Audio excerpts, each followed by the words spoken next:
आपने सुना होगा कि जो करंट है वो दो तरह का होता है, एक होता है डीसी करंट और एक होता है एसी करंट। डीसी करंट में करंट का जो डायरेक्शन है वो एक ही तरफ रहता है, जबकि एसी करंट में करंट का डायरेक्शन बार बार चेंज होता रहता है, बार बार रिवर्स होता रहता है ना। तो एसी करंट किस तरह से जनरेट होता है, डीसी करंट के बारे में तो हम लोग जानते हैं, एक डीसी बैटरी लगाया जाता है और करंट एक डायरेक्शन में फ्लो करता रहता है, क्योंकि वो बैटरी हमेशा एक प्लेट हायर एक plate lower potential difference create करके रखता है, तो करंट फ्लो करता है। लेकिन एसी करंट कैसे जनरेट होता है उसका बेसिक कॉन्सेप्ट आज हम लोग सीखेंगे, है ना। तो एसी जनरेटर का जो बेसिक कॉन्सेप्ट है, जो बेसिक फेनोमेना है, उसको हम लोग कहते हैं इलेक्ट्रोमैग्नेटिक इंडक्शन। आज हम लोग इलेक्ट्रोमैग्नेटिक इंडक्शन के बारे में ही पढ़ने वाले, है ना। एक साइंटिस्ट थे जिनका नाम था फैराडे कहते हैं उनको। तो वो एक्चुअली में कोई एक्सपेरिमेंट कर रहे थे और उस एक्सपेरिमेंट का कोई रिजल्ट नहीं निकल रहा था, तो उन्हें काफ़ी जो है गुस्सा आया, काफ़ी झुंझलाहट हुई। तो उन्होंने कई सारे अपरेटस फैला रखे थे, कई सारे वायर थे, सर्किट थे, गैल्वेनोमीटर था, है ना। तो सारी चीज़ें थी, उनको गुस्सा आया तो उन्होंने सबको फेंकना शुरू किया। तो जैसे उन्होंने फेंकना शुरू किया तो उन्होंने क्या देखा कि गैल्वेनोमीटर जो था उसमें डिफ्लेक्शन दिखाई दिया। गैल्वेनोमीटर में डिफ्लेक्शन तभी आता है जब कोई करंट वहां से पास करेगा, है ना। तो उन्होंने देखा कि हमने कोई बैटरी लगाया नहीं है, फिर भी उसमें करंट फ्लो कर रहा है। तो करंट कैसे फ्लो कर रहा है, उन्होंने उस पर काफ़ी रिसर्च किया और तब जाकर के एक कंक्लूजन पर पहुंचे, है ना। तो उस कंक्लूजन के बारे में भी हम लोग यहाँ पर पढ़ेंगे। उससे पहले हम लोग दो एक्टिविटीज के बारे में देखेंगे, है ना। ये जो दो एक्टिविटी है ये एक्चुअली में एनसीईआरटी में दिया हुआ है। इससे हम लोग को कुछ आइडिया मिलेगा कि इलेक्ट्रोमैग्नेटिक इंडक्शन होता क्या है, ठीक है।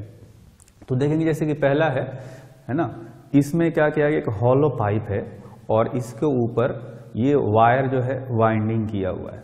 यहाँ पर गैल्वेनोमीटर रखा है, ठीक है, गैल्वेनोमीटर कनेक्ट किया गया। ध्यान रखना है कि इसमें कोई बैटरी नहीं है, कोई भी बैटरी नहीं है, ये कॉइल है और ये वायर से होता हुआ गैल्वेनोमीटर जुड़ा है इस तरह से। तो एक तरह से क्लोज लूप बन रहा है, ठीक। अब यहां पर देखेंगे कि एक मैग्नेट है। इस मैग्नेट को जैसे ही हम लोग इधर मूव कराते हैं, इसके पास में ले जाते हैं, तो क्या देखा जाता है कि इस गैल्वेनोमीटर में डिफ्लेक्शन आने लगता है। इसका मतलब ये हुआ कि इसको इधर पास में ले जाने से क्या हुआ कि इसमें करंट इंड्यूस हो गया। इसको जब दूर ले जाते हैं तो फिर से करंट इंड्यूस होता है, लेकिन दूसरे डायरेक्शन में इंड्यूस होता है। डिफ्लेक्शन जो है दूसरे साइड में आ जाता है। तो पास में ले जाने से भी इसमें करंट इंड्यूस हो जाता है और दूर ले जाने से भी करंट इंड्यूस होता है, ठीक। तो इससे क्या कंक्लूजन निकलेगा अभी हम लोग समझेंगे उसको। यहां पर देखेंगे दूसरी एक्टिविटी है। दूसरी एक्टिविटी में क्या है, वैसा ही एक पाइप है ना, उसके ऊपर दो कॉइल लपेटे गए हैं, एक ये कॉइल है और एक ये कॉइल है। इस कॉइल को एक बैटरी से जोड़ा गया है, यहाँ पर स्विच है और ये जो कॉइल है इसमें केवल गैल्वेनोमीटर है। मतलब कि ये जो कॉइल है बिल्कुल इस कॉइल जैसा है, उसमें कोई बैटरी नहीं था, इसमें कोई बैटरी नहीं है, इसमें बैटरी है। तो मैं इस स्विच को ऑन करूंगा तो इसमें करंट फ्लो करेगा, है ना। तो देखा क्या है, स्विच ऑन करते ही जब इसमें करंट फ्लो करता है तो इसमें भी डिफ्लेक्शन आता है ना। इसमें करंट फ्लो करने से इसमें भी डिफ्लेक्शन आता है। फिर स्विच ऑफ करते हैं तो भी इसमें करंट जो है वो इसमें फ्लो करता है, तो इसमें भी करंट इंड्यूस हो जाता है, ठीक है। तो ये दोनों जो एक्टिविटीज हैं इनसे हम लोग क्या कंक्लूजन निकाल सकते हैं। कंक्लूजन ये निकाल सकते हैं कि जैसे ये मैग्नेट है, तो मैग्नेट को जब मैं इधर पास में ले जाता हूं तो मैग्नेटिक फील्ड का जो स्ट्रेंथ है इस कॉइल के पास, यहां पर मैग्नेटिक फील्ड इसकी वजह से है। पास में ले जाएंगे तो मैग्नेटिक फील्ड का स्ट्रेंथ यहां पर बढ़ेगा। तो जब मैग्नेटिक फील्ड यहां पर बढ़ रहा होगा तो इसमें करंट इंड्यूस हो जाता है। जब इसको दूर ले जाते हैं तो मैग्नेटिक फील्ड का स्ट्रेंथ यहां पर घट रहा होगा, तो मैग्नेटिक फील्ड स्ट्रेंथ घटने से भी करंट इंड्यूस हो जाता है, ठीक। लेकिन जब इस मैग्नेट को स्टेशनरी रखते हैं तो इसमें कोई करंट इंड्यूस नहीं होता। यानी जब ये मोशन में होगा, या ऐसा भी कर सकते हैं इसको स्टेशनरी रख के इसको मूव कराएं, इसको अगर पाइप को मूव कराते हैं, इस कॉइल को मूव कराते हैं तो भी इंड्यूस होता है ना। तो इसको पास में ले जाने से भी मैग्नेटिक फील्ड का स्ट्रेंथ चेंज होगा यहाँ पर इस कॉइल के क्रॉस। तो कहने का मतलब यह है कि इस कॉइल से जब भी मैग्नेटिक फील्ड चेंज होगा इसके आसपास में तो इसमें करंट इंड्यूस होता है, ठीक है। जो दूसरा एक्टिविटी है यहां से भी यही कंक्लूजन निकलता है, क्योंकि इसमें करंट फ्लो कर रहा है तो एक मैग्नेटिक फील्ड यहां पर प्रोड्यूस कर रहा होगा, है ना। ये कॉइल एक मैग्नेटिक फील्ड इसके पास ही प्रोड्यूस कर रहा होगा, यहाँ पर हर तरह आसपास में ये मैग्नेटिक फील्ड प्रोड्यूस कर रहा होगा। तो चूंकि जब स्विच ऑन करते हैं तो करंट का वैल्यू 0 से एक मैक्सिमम वैल्यू तक बढ़ता है। तो जब करंट बढ़ रहा होगा तो इसकी वजह से यहाँ जो मैग्नेटिक फील्ड है वो भी बढ़ रहा होगा, और जब मैग्नेटिक फील्ड बढ़ेगा तो यहाँ पर करंट इंड्यूस होगा। उसी तरह जब स्विच ऑफ करेंगे तो करंट जो है घट करके 0 तक आएगा। जब करंट घट रहा होगा तो यहाँ पर मैग्नेटिक फील्ड का स्ट्रेंथ भी घट रहा होगा, क्योंकि मैग्नेटिक फील्ड जो यहाँ पर प्रोड्यूस होता है वो इसे करंट पर डिपेंड करता है ना। तो यहाँ पर मैग्नेटिक फील्ड का स्ट्रेंथ जो है वो घटने लगेगा इसमें स्विच ऑफ करने से, तो यहां पर करंट इंड्यूस हो जाएगा। तो इन दोनों एक्टिविटी से एक कंक्लूजन निकलता है कि जब भी किसी कॉइल के क्रॉस, जैसे ये दोनों कॉइल थे, जब भी किसी कॉइल के क्रॉस मैग्नेटिक फील्ड चेंज होता है तो उसमें करंट इंड्यूस होता है। करंट इसलिए इंड्यूस होता है क्योंकि एक पोटेंशियल डिफरेंस इंड्यूस हुआ होगा। जब तक पोटेंशियल डिफरेंस नहीं आता चार्ज मूव करते नहीं है ना। तो मैग्नेटिक फील्ड चेंज होने से एक पोटेंशियल डिफरेंस क्रिएट होता है जिसकी वजह से करंट फ्लो करने लगता है ना। ये कंक्लूजन निकला यहाँ पर। तो एक्चुअली में जो फैराडे साइंटिस्ट थे, है ना, उन्होंने क्या कॉन्सेप्ट बताया था उसको यहाँ पर हम लोग समझेंगे। एक टर्म होता है जिसको हम लोग कहते हैं मैग्नेटिक फ्लक्स।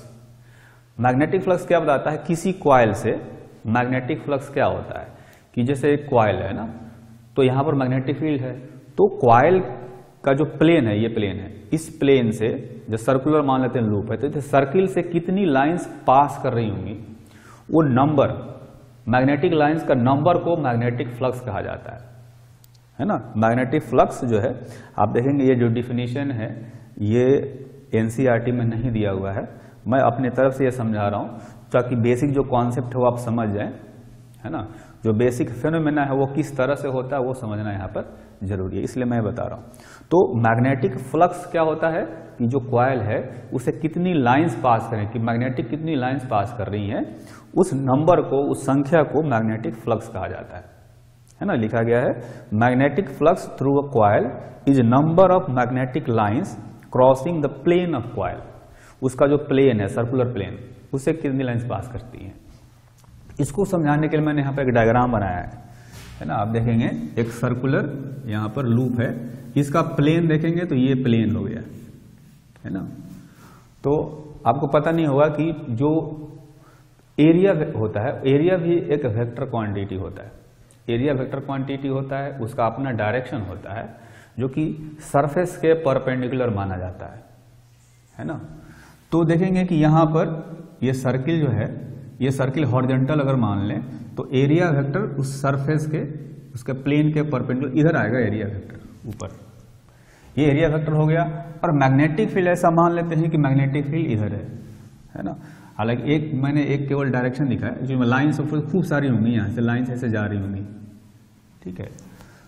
तो ये मैग्नेटिक फील्ड इस डायरेक्शन में है, एरिया इधर है, तो एरिया वेक्टर है, मैग्नेटिक फील्ड वेक्टर है, दोनों के बीच का एंगल है थीटा।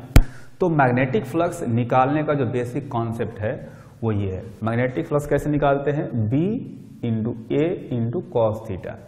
B होता है मैग्नेटिक फील्ड का स्ट्रेंथ, A होता है कॉइल के प्लेन का एरिया, और थीटा होता है दोनों के बीच का एंगल, है ना। यहाँ पर मैंने लिखा भी है B is external magnetic field, जिस एक्सटर्नल मैग्नेटिक फील्ड में कॉइल को रखा गया होगा। जैसे यहां पर इस मैग्नेट के एक्सटर्नल फील्ड में रखा गया था इस कॉइल को, यहां पर इस कॉइल को रखा गया था इसके एक्सटर्नल मैग्नेटिक फील्ड में। इस कॉइल की बात करें तो एक्सटर्नल ऑब्जेक्ट है, ये एक्सटर्नल सोर्सेस से यहां पर फील्ड क्रिएट किया गया था। अगर इस कॉइल की बात करें तो मैग्नेट जो है एक्सटर्नल सोर्स है जिसने यहां पर मैग्नेटिक फील्ड क्रिएट किया था। तो जो फील्ड वहां पर है, जिस फील्ड में रखा गया, वो किसी एक्सटर्नल सोर्स से क्रिएट किया गया है ना। तो एक्सटर्नल मैग्नेटिक फील्ड में जो है इस प्लेन को रखा गया है। ए जो है वो एरिया है, और थीटा जो है मैग्नेटिक फील्ड और एरिया के बीच का एंगल है।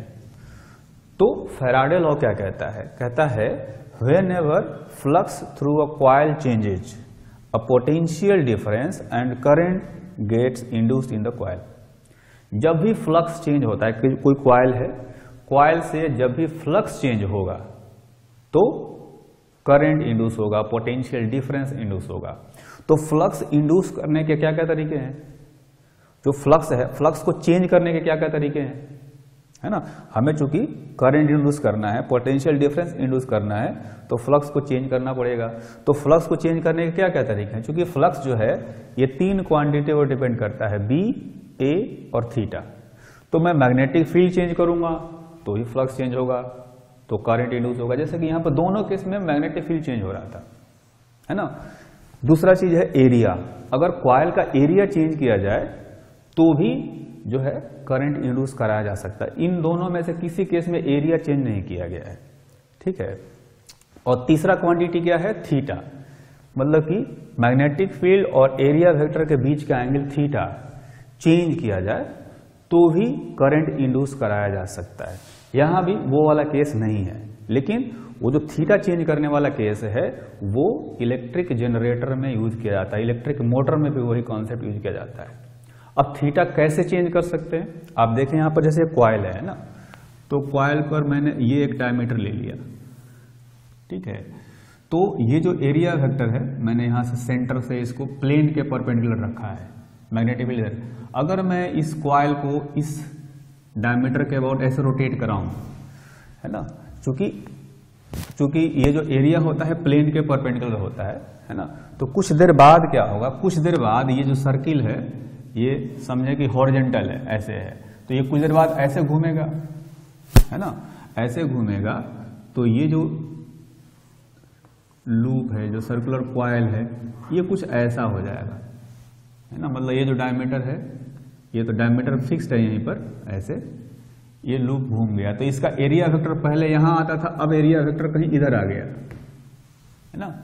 तो अब देखेंगे मैग्नेटिक फील्ड यही है, मैग्नेटिक फील्ड किसी एक्सटर्नल सोर्स से क्रिएट किया गया है, तो मैग्नेटिक फील्ड जो बी है वो वही है, लेकिन एरिया वेक्टर जो है चेंज हो रहा है, क्योंकि कॉइल रोटेट हो रहा है तो एरिया वेक्टर चेंज होगा। जैसे मैं एक छोटा सा एग्जांपल बताता हूं आपको, है ना। जैसे कि ये अपनी बुक है, एनसीईआरटी की बुक है ना, तो यहां पर ये कॉइल, समझे कि ये कॉइल है रेक्टेंगुलर शेप का, है ना, ये अभी हॉरिजॉन्टल कॉइल है, तो इसका एरिया वेक्टर ऊपर माना जाएगा, ठीक। मैग्नेटिक फील्ड ऐसे है, कहीं पर मैग्नेटिक लाइन से फोर्सेज ऐसे जा रही है इधर, तो अगर मैं इस बुक को यानी कॉइल को अगर मैं ऐसे रोटेट करूंगा तो अब इसका एरिया वेक्टर जो पहले इधर हुआ करता था अब इधर हो जाएगा, क्योंकि एरिया हमेशा सरफेस के प्लेन के परपेंडिकुलर होता है।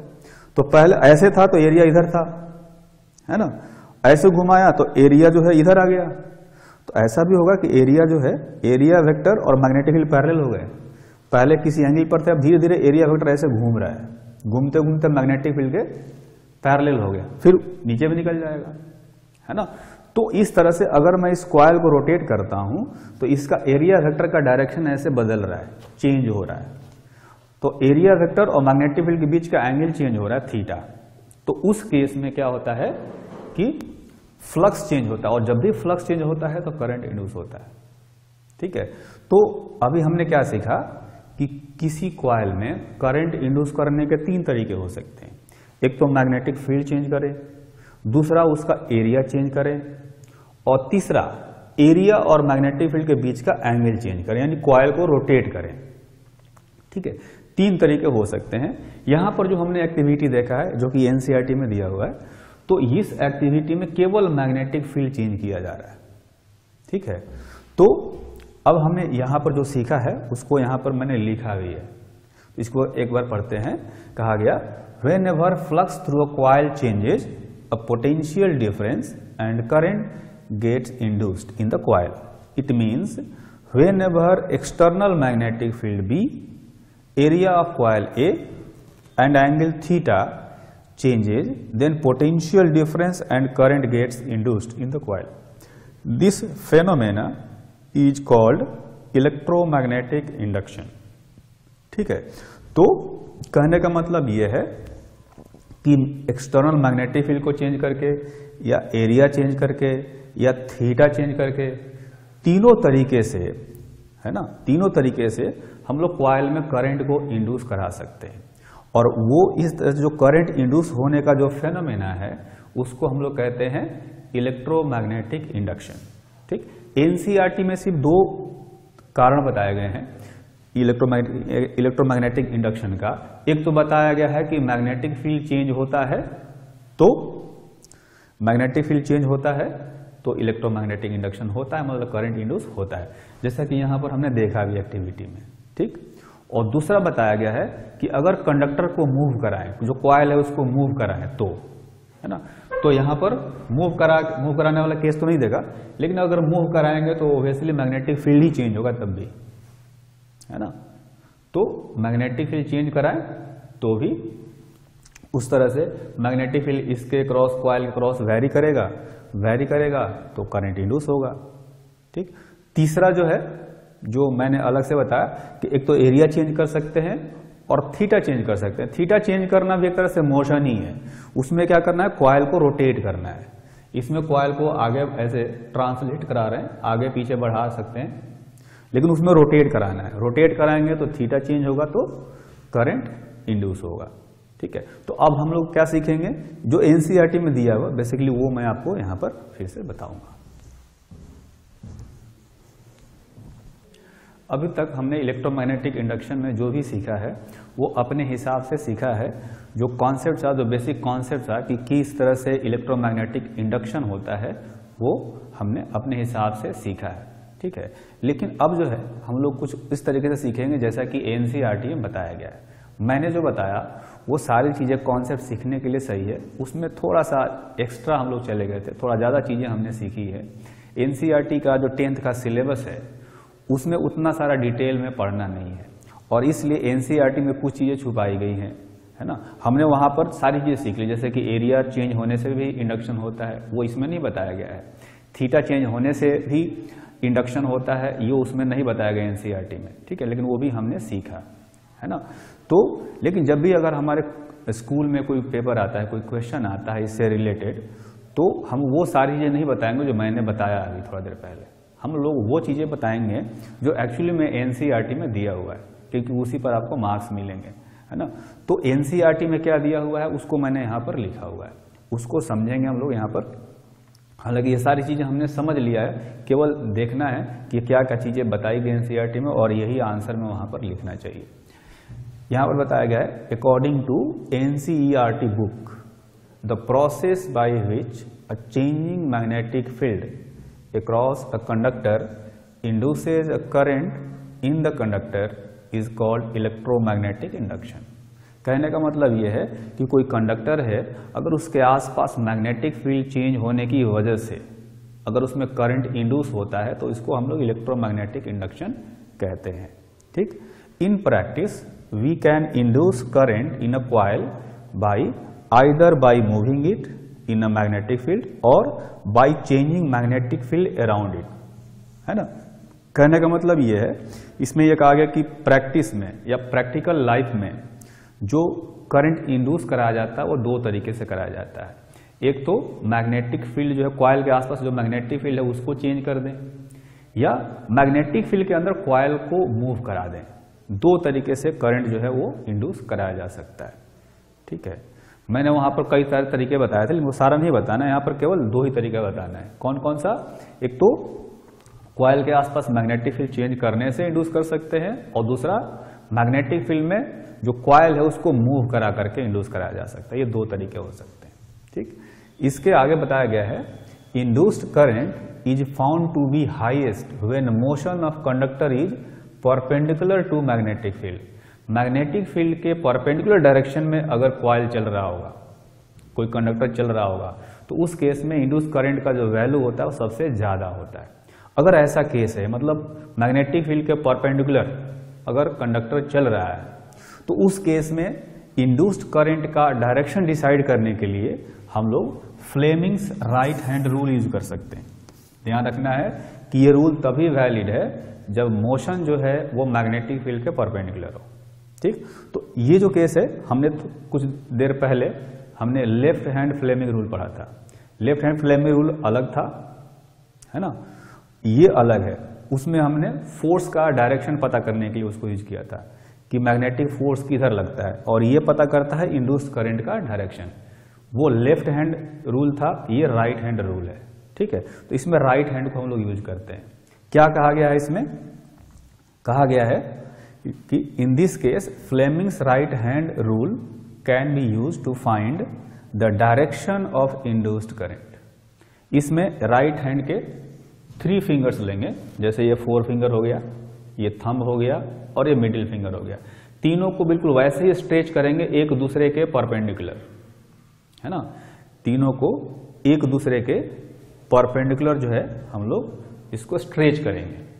स्ट्रेच करने के बाद क्या करेंगे, देखेंगे ये जो 4 फिंगर है अगर ये मैग्नेटिक फील्ड के डायरेक्शन में हो, है ना, थंब जो है अगर कंडक्टर के मोशन की तरफ हो, तो मिडिल फिंगर जो है वो इंड्यूस्ड करंट का डायरेक्शन बताएगा।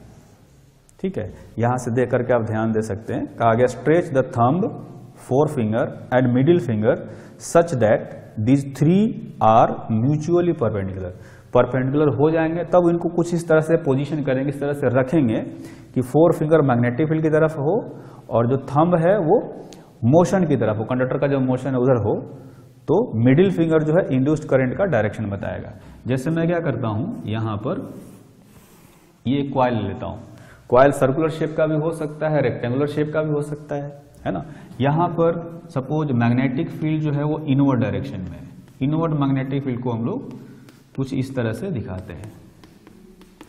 ठीक, अब ये जो क्वाइल है इसको मूव कराया जा रहा है ना। सपोज इसको राइट साइड में मूव करा रहे हैं, तो ये जैसे ये वाला पार्ट है इसका, ये वाला साइड ये जा रहा होगा इधर राइट साइड में, है ना, ये राइट साइड में जा रहा होगा।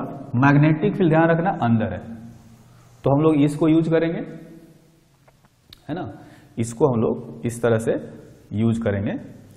आप देखेंगे कि जैसा बताया गया यहां पर, ये जो 4 फिंगर है उसको मैग्नेटिक फील्ड की तरफ रखना है।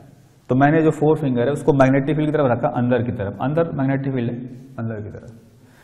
थंब को रखना है उधर जिधर मोशन है कंडक्टर का, तो थंब को मैंने इधर रखा जिधर इसकी वेलोसिटी है, इधर। ठीक है, तो मिडिल फिंगर का डायरेक्शन ऊपर आ रहा है, तीनों को म्यूचुअली परपेंडिकुलर रखा है मैंने, है ना, ऐसे।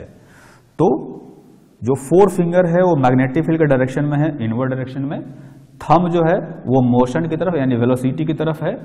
तो मिडिल फिंगर का जो डायरेक्शन है वो इंड्यूस्ड करंट का डायरेक्शन बताएगा, यानी इस कंडक्टर में जो है करंट का डायरेक्शन ऊपर की तरफ आएगा, ऐसे, है ना। अगर यहां पर करंट का डायरेक्शन पता चल गया तो बाकी सब में भी करंट ऐसे पता कर सकते हैं, करंट जो है क्लॉकवाइज डायरेक्शन में घूम रहा होगा। ठीक है, तो इस तरह से फ्लेमिंग्स राइट हैंड रूल को यूज करके इंड्यूस्ड करंट का डायरेक्शन भी हम लोग पता कर सकते हैं। अब हम लोग 2 ऐसे इलेक्ट्रिक डिवाइसेज के बारे में पढ़ेंगे जो कि देखने में एक जैसे होते हैं, उनका कंस्ट्रक्शन लगभग एक जैसा होता है, जबकि उनका काम जो है वो दोनों का वो उल्टा होता है। एक डिवाइस है इलेक्ट्रिक मोटर और एक है इलेक्ट्रिक जनरेटर, एसी जनरेटर, है ना।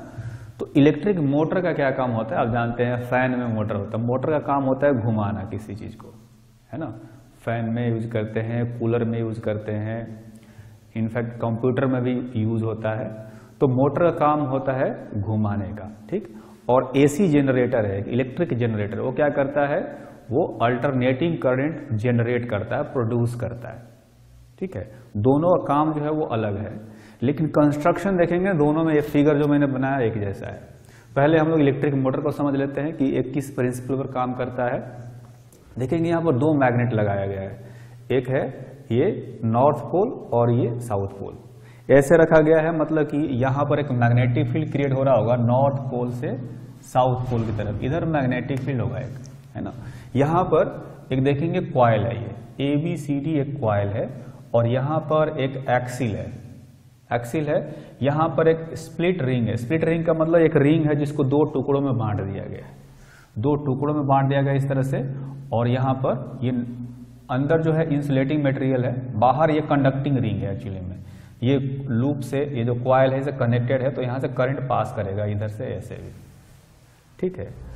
तो इसका काम क्या होता है, इसका काम होता है it is a rotating device that converts electrical energy to mechanical energy. यानी इसको हम लोग इलेक्ट्रिकल एनर्जी देते हैं और ये मैकेनिकल एनर्जी में कन्वर्ट करता है। मतलब ये हुआ कि इससे जब हम करंट पास कराएंगे तो ये कुछ मैकेनिकल वर्क करेगा, घुमाएगा ये, ठीक है। तो क्या करते हैं, देखेंगे यहाँ पर एक नीचे एक सर्किट दिखाया गया है ना, ये स्विच है, ये बैटरीज है। तो ये बैटरी क्या करता है, ये इसमें करंट फ्लो कराएगा। जब इसमें करंट फ्लो कराएगा तो देखेंगे कि यहाँ पर मैग्नेटिक फील्ड है, इस लूप में करंट फ्लो करता है, तो इस पर एक फोर्स लगेगा। फोर्स लगेगा कैसे, फोर्स का डायरेक्शन आप देखेंगे तो यहां पर जैसे मैं बात करूं तो मैग्नेटिक फील्ड का डायरेक्शन है ऐसे इधर, और यहां पर जो है करंट का डायरेक्शन इधर है। ठीक है, करंट का जो डायरेक्शन है वो है इधर, इस डायरेक्शन में। तो ये जो CD पोर्शन है ना, इस पर फोर्स लगेगा ऊपर की तरफ। आप left hand Fleming rule use कर सकते हैं, उससे आप देखेंगे तो ये जो CD वायर है इस पर फोर्स लगेगा ऊपर, और ये जो AB है इसमें करंट इधर जा रहा है, मैग्नेटिक फील्ड जबकि इधर ही है ना, तो इस पर फोर्स लगेगा नीचे की तरफ। ये वाला पार्ट पर फोर्स ऊपर लग रहा है तो ये ऊपर उठेगा, इस पर फोर्स नीचे लग रहा है तो ये नीचे की तरफ जाएगा, यानी ये कॉइल जो है ऐसे घूमेगा। ठीक है, ये जो कॉइल है ऐसे घूमेगा। ये जो कॉइल है इसी से ये एक्सिल जो है ये फिक्स्ड करा गया है। जब ये कॉइल घूमेगा तो इस एक्सिल को घुमाएगा, और इसी एक्सिल से हम लोग कुछ भी जोड़ देंगे आगे ले जा करके तो उसको भी ये घुमाता रहेगा, है ना। तो ये भी इसका बेसिक कॉन्सेप्ट है। यहाँ पर हम लोग करंट पास करा रहे हैं, करंट पास कराने का मतलब हम इलेक्ट्रिकल एनर्जी को सप्लाई कर रहे हैं, और उस करंट की वजह से इस पर एक फोर्स लग रहा है। फोर्स ऐसा लग रहा है कि इस कॉइल को घुमा रहा है ना, और एक कॉइल घूमने की वजह से ये एक्सिल घूम रहा है, और एक्सिल में कोई चीज जोड़ देंगे, जैसे फैन का हमने ब्लेड जोड़ दिया तो ब्लेड घूमने लगेगा ऐसे, है ना। तो ये जो है इलेक्ट्रिक मोटर का काम है। इसमें कई सारे जो सेक्शन है, जैसे P एंड Q देखेंगे, दो स्प्लिट रिंग दिए गए, हाफ रिंग, उनको कहते हैं स्प्लिट रिंग्स। ABCD जो है ये एक कॉइल है, करंट कैरिंग कॉइल, जिससे करंट हम लोग लगातार पास कराएंगे इस बैटरी से होकर के।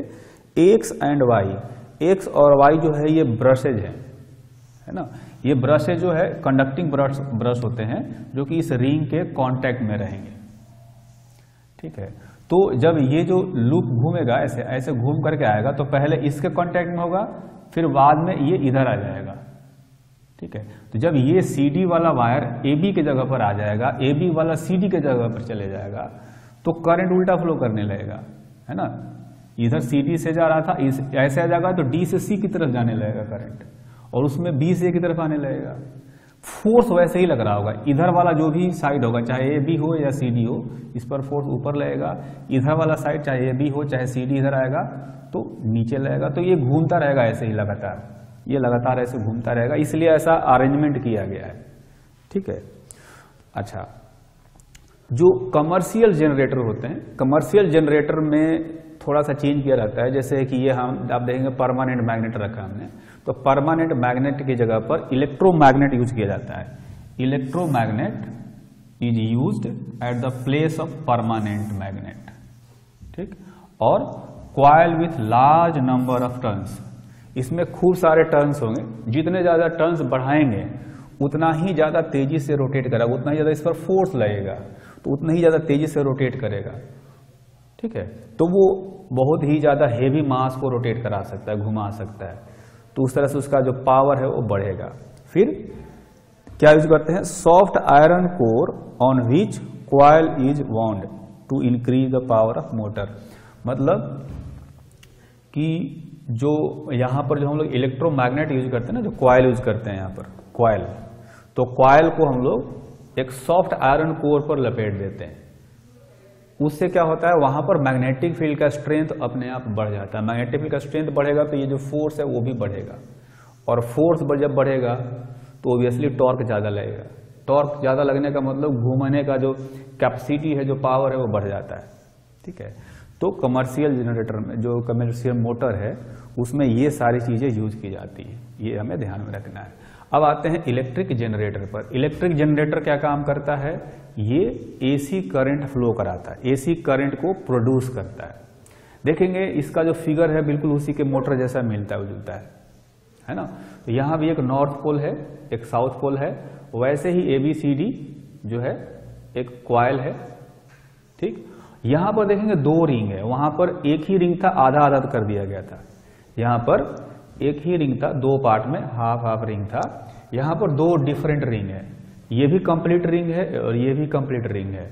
यहाँ पर एक कंडक्टिंग ब्रश है, एक यहाँ भी, उस ब्रश की वजह से ये रिंग में कांटेक्ट में रहता है जो कॉइल है, ठीक है।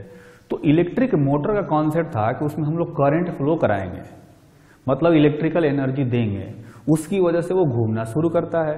वो घूमना खुद शुरू करता है तो किसी और चीज को भी घुमाने लगता है, जैसे फैन को घुमाने लगता है।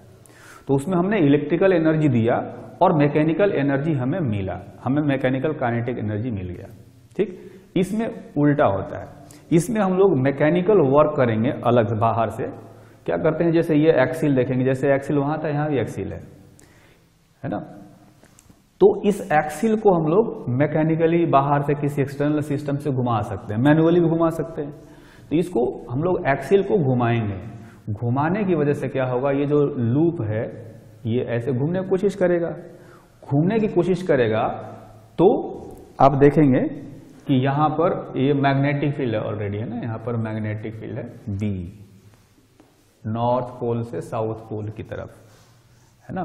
तो जैसा कि मैंने बताया था इलेक्ट्रोमैग्नेटिक इंडक्शन में कि जब लूप का जो कॉइल है, कॉइल का एरिया और मैग्नेटिक फील्ड के बीच का जब एंगल चेंज होता है तो करंट इंड्यूस हो जाता है। यहां भी बिल्कुल वही केस है। जब इसको हम लोग घुमाएंगे ना, ऐसे घुमाएंगे तो इसका एरिया का डायरेक्शन बदलेगा, मैग्नेटिक फील्ड वही है। इसको घुमाने से एरिया जो वेक्टर है वो धीरे धीरे, अभी जैसे एरिया वेक्टर ऊपर है तो जैसे इस लूप को घुमाएंगे, इसको घुमाने से लूप घूमेगा तो एरिया वेक्टर ऐसे है, धीरे धीरे ऐसे घूमते जाएगा, कभी इसके पैरेलल भी होगा, फिर उल्टा भी चलेगा ये।